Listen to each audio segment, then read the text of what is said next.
रुक करते हैं देश विदेश से आ रही कुछ खास अपडेट्स की ओर। केशव प्रसाद मौर्य ने की योगी आदित्यनाथ की तारीफ, सस्पेंस में आई। गौरतलब है कि मिर्जापुर के मजवा में रविवार को यूपी के डिप्टी सीएम केशव मौर्य ने कार्यकर्ताओं को संबोधित करते हुए एक बयान दिया था। उन्होंने मुख्यमंत्री योगी आदित्यनाथ की अचानक ऐसी तारीफ कर दी जिसकी उम्मीद किसी को नहीं थी। केशव मौर्य ने कहा कि दुनिया में प्रधानमंत्री मोदी जैसा कोई प्रधानमंत्री नहीं और देश में योगी जैसा कोई मुख्यमंत्री नहीं। देश में जब सभी मुख्यमंत्रियों की तुलना होती है तो सबसे अच्छा काम सीएम योगी आदित्यनाथ की अगुवाई में किया जा रहा है। उत्तर प्रदेश के डिप्टी सीएम केशव प्रसाद मौर्य ने एक बार फिर मुख्यमंत्री योगी आदित्यनाथ की तारीफ की है। उन्होंने कहा कि योगी जी के रहते राष्ट्रभक्ति राम भक्ति से समझौता नहीं होगा। केशव मौर्य ने मुख्यमंत्री योगी के शासन को शिव शासन बताते हुए कहा कि वह बाबूजी कल्याण सिंह के पदचिन्हों पर चल रहे हैं। कन्नौज रेप केस में बड़ा खुलासा, पीड़िता की बुआ और सपा नेता नवाब सिंह के बीच 5 साल से था शारीरिक संबंध। कन्नौज रेप केस मामले में बड़ा खुलासा हुआ है। पीड़िता की बुआ ने पुलिस पूछताछ के दौरान बताया कि वो पिछले 5 से 6 साल से नवाब सिंह यादव को जानती है और उन दोनों के बीच शारीरिक संबंध थे। इस घटना के बाद जब पीड़िता का मेडिकल हो रहा था तब नवाब सिंह के भाई ने पैसे देकर मेडिकल ना कराने को कहा था ताकि अन्य लोगों का नाम लेने को कहा ताकि केस डाइवर्ट हो जाए। 5 से 6 साल से था अवैध संबंध। कन्नौज के एसपी अमित कुमार आनंद ने कहा कि पीड़िता की बुआ ने कबूला है कि वो नवाब सिंह के साथ 5 से 6 साल से रिलेशन में थी। साथ ही उसने ये भी बताया कि पीड़िता के भाई को भी रुपयों का लालच देकर बयान बदलने को कहा गया था। बता दें कि घटना के बाद से बुआ फरार थी। उसने कहा था कि नवाब सिंह को फंसाया जा रहा है, वो बेकसूर है। अब जब वो पुलिस की गिरफ्त में आ गई है तो खुद संबंध की बात कबूल कर रही है। चंपई सोरेन की एस्कॉर्ट गाड़ी को अज्ञात ट्रक ने मारी टक्कर, ड्राइवर की मौत, सड़क पर बिखरे हथियार। झारखंड के सरायकेला टाटा मुख्य मार्ग पर मुड़िया के समीप बीती रात पूर्व मुख्यमंत्री चंपई सोरेन की एस्कॉर्ट गाड़ी को अज्ञात ट्रक ने टक्कर मार दी, जिससे एस्कॉर्ट गाड़ी के चालक आरक्षी विनय कुमार वानसिंह की घटना स्थल पर मौत हो गई। अटकलों के बीच हादसा।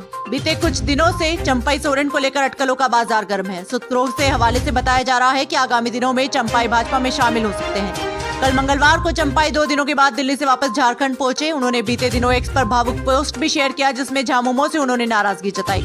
ये भी अटकलें हैं कि चंपई अलग पार्टी बनाकर आगामी चुनाव में उतर सकते हैं। आपको बता दें कि कोल्हान की 14 सीटों पर चंपई की मजबूत पकड़ है और वो राज्य के बड़े आदिवासी नेता है। उन्हें कोल्हान टाइगर के नाम से भी जाना जाता है। ऐसे में बीते कुछ दिनों से उन्हें लेकर सस्पेंस बरकरार है। बांग्लादेश के हिंदुओं के लिए एक साथ खड़े हुए शंकराचार्य, कहा जमीन और सुरक्षा दे भारत सरकार, भोजन की व्यवस्था हम करेंगे। अविमुक्तेश्वरानंद सरस्वती ने कहा, हम सरकार से अनुरोध करते हैं कि वो उन्हें जमीन और सुरक्षा मुहैया कराए। हम उनके भोजन और अन्य जरूरतों का ध्यान रखेंगे और सरकार पर बोझ नहीं आने देंगे।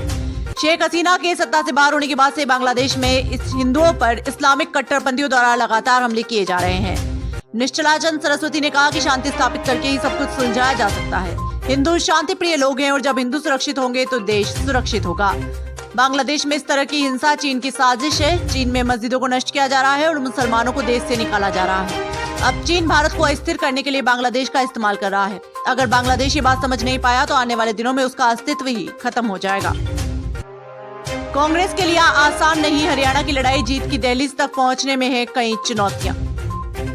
लोकसभा में बेहतर प्रदर्शन के बाद कांग्रेस हरियाणा विधानसभा चुनाव को लेकर काफी उत्साहित है। पार्टी का भरोसा है कि भाजपा की 10 वर्ष की सत्ता विरोधी लहर पर सवार होकर वह चुनाव में बहुमत का जादुई आंकड़ा हासिल करने में सफल रहेगी। इस लक्ष्य को हासिल करने में पार्टी के सामने कई चुनौतियां हैं। पार्टी में अंदरूनी गुटबाजी के साथ आम आदमी पार्टी के अकेले विधानसभा चुनाव लड़ने के ऐलान ने कांग्रेस की मुश्किलें बढ़ा दी हैं।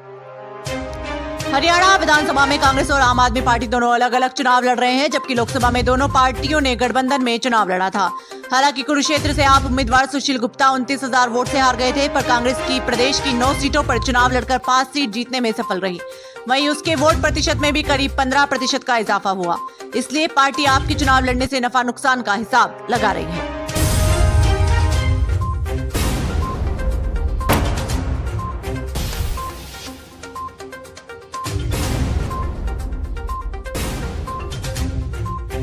देश दुनिया की तमाम बड़ी खबरों से जुड़े रहने के लिए देखते रहिए पीटीवी हिंदुस्तान। यदि आपने अभी तक आपका अपना YouTube channel PTV Hindustan subscribe नहीं किया है तो अभी सब्सक्राइब कर लें, बेल आइकन जरूर दबा दें।